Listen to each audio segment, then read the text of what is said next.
Today we're going to be replacing the battery inside the 2L light. You remove the lid,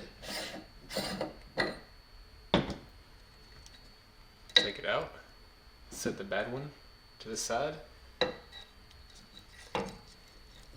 you go ahead and plug it up to the system.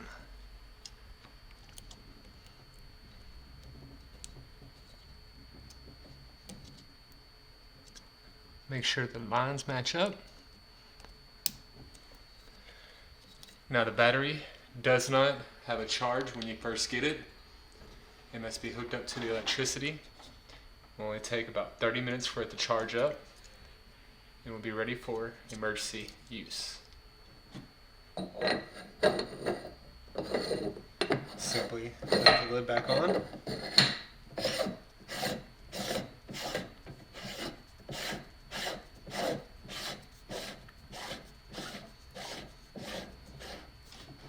And you're done.